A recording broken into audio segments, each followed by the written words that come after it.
Burung merpati atau burung darah putih mungkin simbol cinta, tapi di Purbalingga hewan ini malah jadi penyebab perceraian.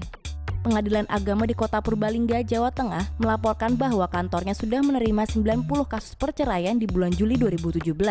Angkanya melonjak dari bulan Juni yang hanya 13 kasus. Diketahui dari petugas pengadilan Nur Aflah, kebanyakan penuntut sudah mengisi surat cerai karena alasan ekonomi adalah para istri yang suaminya pecandu balap dara. Para istri di Purbalingga yang mayoritas bekerja sebagai buruh pabrik ini kesal dengan kebiasaan suami mereka yang suka bermain burung dara.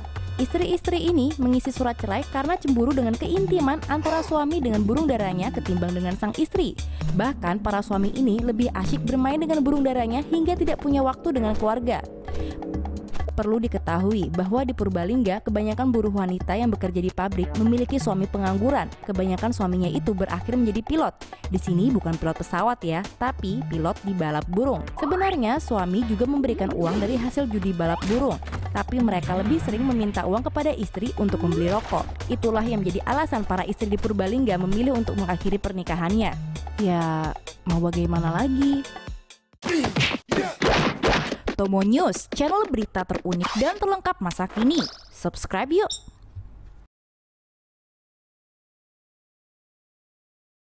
Sebuah distrik di Cina Tengah, seorang istri menceraikan suami dengan alasan bahwa ia terlalu jelek hingga ia tak bisa berhubungan badan dengannya. Suami Xiao Tian usia 30 tahun dan istrinya hanya telah menikah selama 1 bulan, namun mereka belum melakukan malam pertama pernikahan mereka karena istrinya berpikir suaminya terlalu jelek. Xiao Tian berkata malam pertama setelah pernikahan istrinya mengatakan dia tidak bisa melakukannya. Beberapa hari kemudian dia mengaku kepada suaminya bahwa dia terlalu jelek dan dia tidak mau melakukan seks dengannya. Dia bahkan mengoleskan krim obat berbau busuk pada dirinya dengan harapan agar suaminya tidak menyentuhnya. Tetapi Xiao Tian bersikeras. Jadi satu malam ia melompat ke tempat tidur dan mulai mendekati istrinya. Istrinya mengatakan dia harus pergi ke kamar mandi. Dan ketika ia berada di kamar mandi, ia menelpon polisi. Beberapa minggu kemudian Xiao Tian menerima perceraian di mana istrinya mengatakan bahwa dia melakukan kekerasan dalam rumah tangga. Xiao Tian mengatakan ia menyadari istrinya mungkin menikah dengannya karena dia membayar keluarganya mas kawin dan sekarang dia ingin keluar dari perkawinan sesegera mungkin. Mudah-mudahan ia dapat menemukan wanita yang akan menghargai dia. Karena perzinahan adalah kejahatan di Taiwan, sebagai korban Anda dapat menarik pasangan Anda dan pihak ketiga ke pengadilan, merupakan hal yang istri ini lakukan dengan suaminya dan simpanannya di Taiwan. Istri Sersan Su melihat suaminya sering menjawab panggilan telepon jauh darinya, merahasiakan password handphonenya, dan sering menghabiskan malam di luar rumah. Berkata dia sedang bertugas. Satu kali ia menelpon kantor untuk menemukan bahwa suaminya telah mengambil hari libur. Sangat mengejutkan, berhubung dia tidak di rumah bersama istrinya sendiri. Namun suatu hari, Sersan Shu meninggalkan handphonenya tak terkunci dan istri Shu segera memeriksa pesan di handphonenya. Dia menemukan pesan antara suaminya dan simpanannya dan dengan cepat menyalin percakapan itu ke handphonenya sendiri. Sang istri menggunakan pesan teks tersebut sebagai bukti tuduhan perzinahan dan perceraiannya. Meskipun Sersan mengaku pesan tersebut untuk pekerjaan. Namun beberapa teks tertulis, "Kamu adalah wanita saya.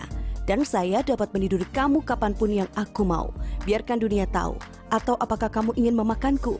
Aku tahu kamu ingin sekali menelan saya dalam satu tegukan." Berkaitan dengan pekerjaan? Yakin.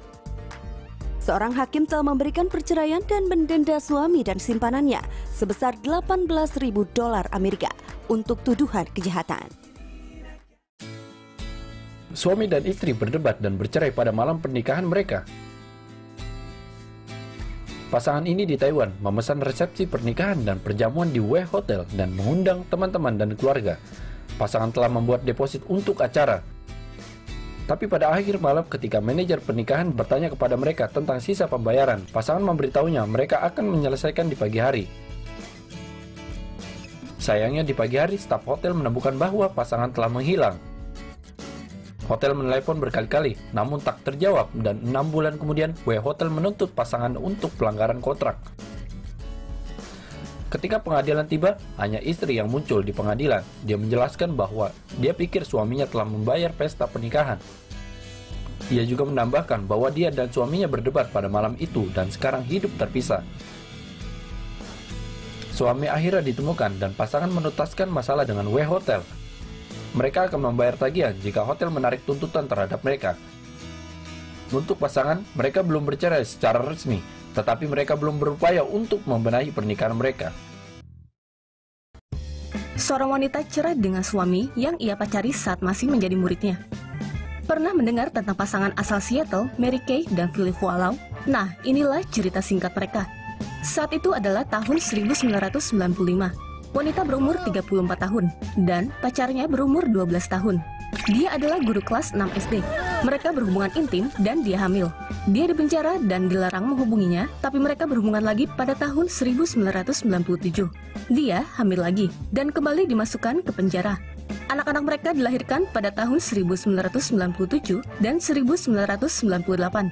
Oh, akhirnya mereka menikah dan sekarang mereka memiliki 4 anak. Pada saat itu, kisah mereka adalah skandal terhangat. Jadi setelah sang suami berumur 21 tahun, memiliki 2 anak dengan guru SD-nya dan meminta pengadilan untuk membatalkan larangan komunikasi. Mereka menikah pada tahun 2005. Jadi sepertinya skandal memalukan hubungan guru dan murid ternyata berakhir bahagia untuk kedua belah pihak, ya kan? Ya, setidaknya untuk sementara waktu. Pada Mei 2017 kemarin, sang pria dilaporkan mengajukan perceraian, yang berarti kedua belah pihak tidak akan bersama lagi. Sekarang, pria berumur 33 tahun dan sang wanita berumur 54 tahun.